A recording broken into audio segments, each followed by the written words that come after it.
Bienvenidos a todos ustedes. Me llamo Mark del canal de YouTube Los Filipinos.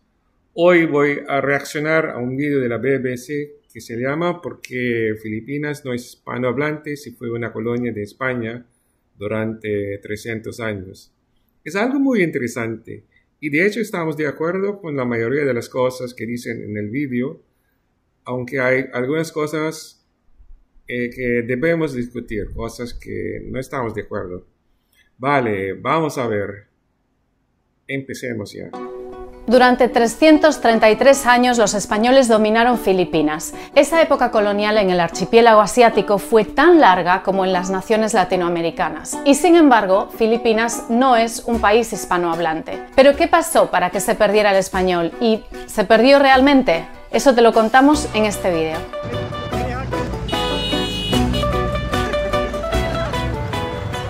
Lo primero, hay dos idiomas oficiales en Filipinas. Uno, como ya supondrás, es el filipino, que es una versión estandarizada del tagalo, y el tagalo es el idioma autóctono de gran parte de la isla de Luzón, que es la más grande y más poblada del país, donde está la capital, Manila. Y el otro idioma, y esto quizás sí te sorprenda, es el inglés. Y es que durante medio siglo, entre 1898 y 1946, Filipinas fue una colonia de Estados Unidos. Ahora te contamos más sobre esto. Pero Sí, es correcto. Hay dos idiomas oficiales en Filipinas, el inglés y el filipino. El español dejó de ser lengua oficial en la Constitución de 1987.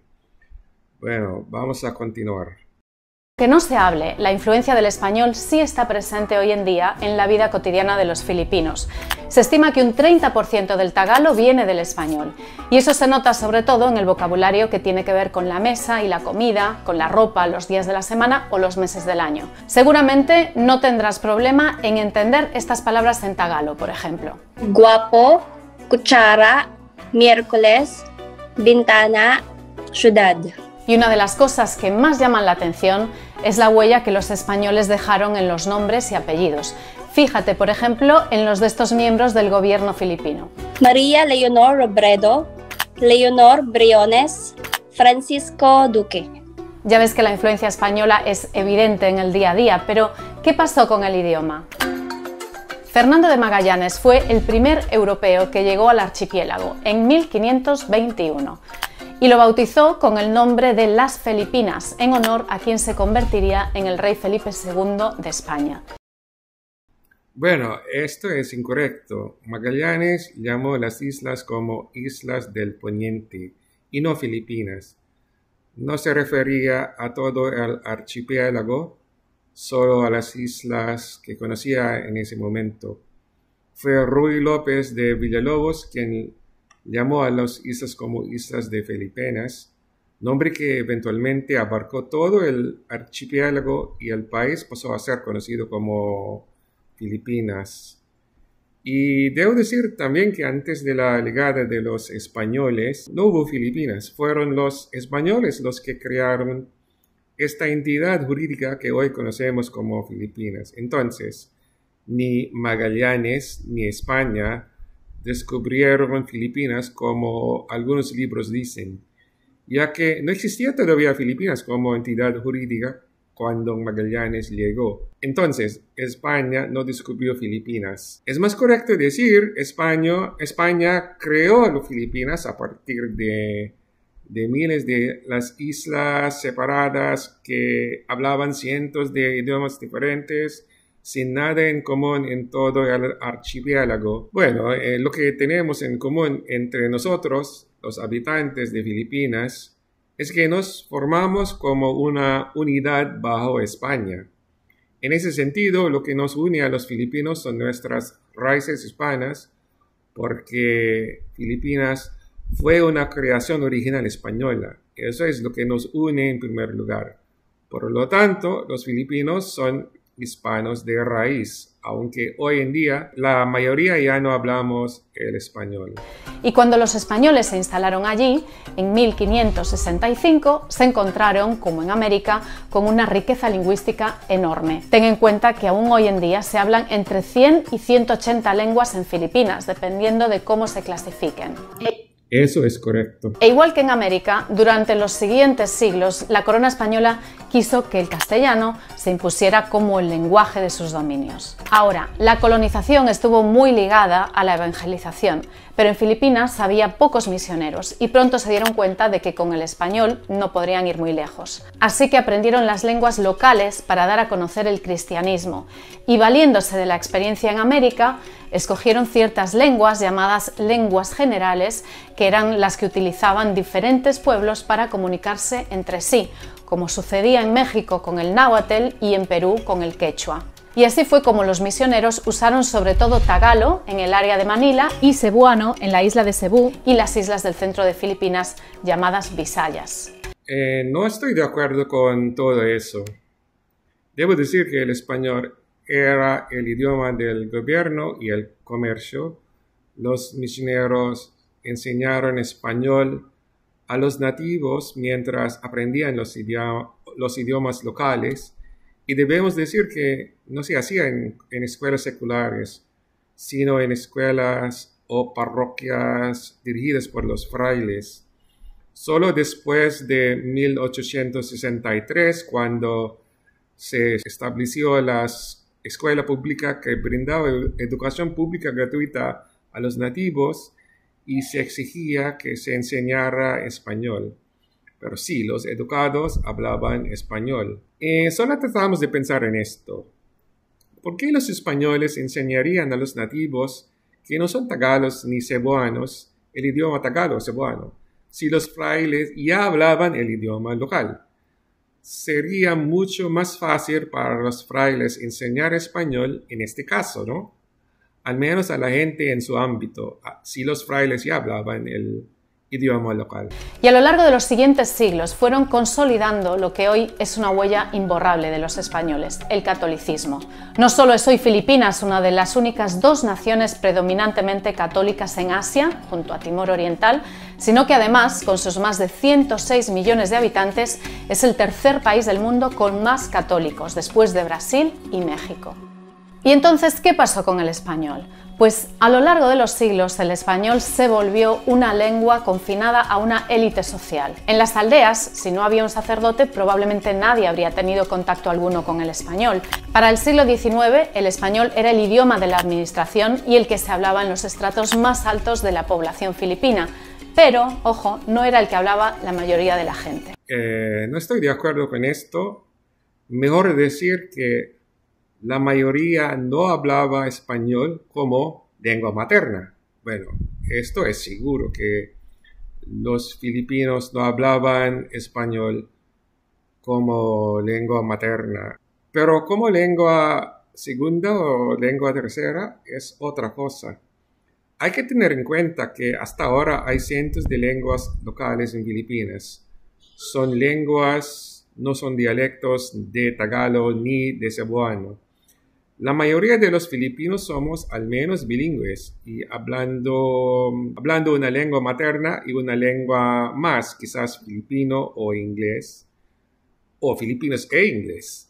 Pero los formularios en uso, especialmente durante la época estadounidense, asumían que la gente hablaba solo un idioma, por lo que la gente respondía con una declaración de cuál era su lengua materna. Es decir, se parecía que hablaba solo un idioma. Es como si no fueran bilingües, al menos los educados. Pero en realidad es normal que hablamos más de un idioma, y en la época estadounidense podría haber incluido el español. Entonces, ahora existe una gran polémica sobre la cuestión de si la mayoría de los filipinos de antes hablaban algún nivel de español, en la misma manera que los filipinos de hoy hablamos el inglés. Es decir, hoy en día la mayoría no hablamos el inglés como lengua materna, pero podemos decir que la mayoría lo hablan en un nivel u otro dependiendo de su nivel educativo. Lo más educados que sean, mejor que sea su nivel de inglés. Pudiera ser la misma cosa con español. En la época española o en la época estadounidense. Y hay un gran debate sobre sobre este tema. Al final, lo que podemos decir es que se hablaban el español los educados, similar a hoy en día que son los educados los que hablan inglés independiente de su estatus social. Vamos a continuar. E igual que en América, en Filipinas el movimiento independentista hacia finales del siglo XIX hablaba español. Sí, eso es correcto. La lengua de la Revolución Filipina era español y ya sabemos el porqué.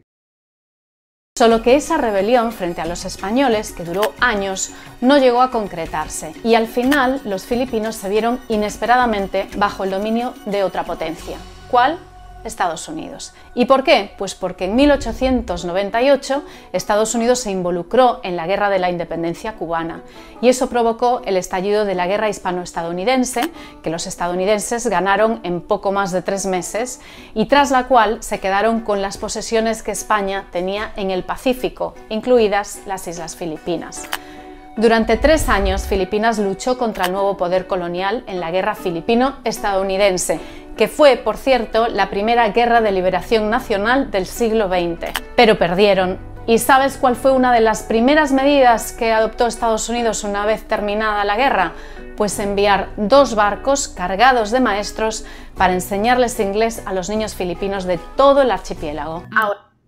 Bueno, no solo eso, también se prohibieron la enseñanza de español en todas las escuelas, incluidas las escuelas religiosas como la Universidad de Santo Tomás, mi escuela, que hasta esa época todavía enseñaba español. A partir de ese momento, la enseñanza del inglés pasó a ser obligatoria en todas las escuelas para reemplazar al español. Ahora, la gran paradoja en esta historia es que fue precisamente durante esta época cuando el español alcanzó su máximo esplendor en Filipinas. ¿Y por qué eso es? Es que los educados todavía hablaban español en esa época, no hay sorpresa aquí. A pesar del plan estadounidense, el español era la lengua de los parlamentarios y la que usaban muchos autores filipinos que escribieron obras literarias súper interesantes. Además, se crearon muchos periódicos y publicaciones en español como símbolo de resistencia ante los estadounidenses. Eso es correcto. Pero, y aquí está el gran matiz, eso no quiere decir que todo el mundo hablara español. Seguía siendo un idioma de las élites. Bueno, no estoy de acuerdo con eso. Como ya he dicho, español era el idioma de los educados y por eso no es una sorpresa que hay muchos periódicos y publicaciones en español. A ver, ¿quiénes eran los lectores de esos periódicos, no? Los filipinos educados. Y en esa época había mucha gente educada. No es una sorpresa. Y cuando finalmente, el 4 de julio de 1946, Filipinas fue oficialmente reconocida como una nación independiente por Estados Unidos, la lengua franca que adoptaron fue el inglés, que era la del poder colonial inmediatamente anterior. Y antes de terminar te cuento otro dato interesante, y es que el español que llegó a Filipinas tenía muchas influencias de México, porque los españoles le asignaron el gobierno del archipiélago al Virreinato de Nueva España, cuya capital era la Ciudad de México, que obviamente quedaba mucho más cerca que Madrid. Pero además hay una lengua criolla que se llama el chabacano, que se sigue hablando hoy en día, sobre todo en la península de Zamboanga, en el sureste del archipiélago. Y esta lengua nació precisamente de la convivencia de filipinos, españoles y mexicanos en el siglo XVII. Debemos añadir que hasta ahora hay un español filipino que también se sigue hablando en Filipinas, aunque está desapareciendo, y este idioma es diferente de chabacano. Tenemos vídeos sobre eso en nuestro canal. Bueno, eso es todo lo que tenemos por hoy. Muchas gracias por ver este vídeo. Y favor de dejarnos sus comentarios y clic like y suscribir a nuestro canal. Chao a todos ustedes. Vivan los filipinos. Mabuhay.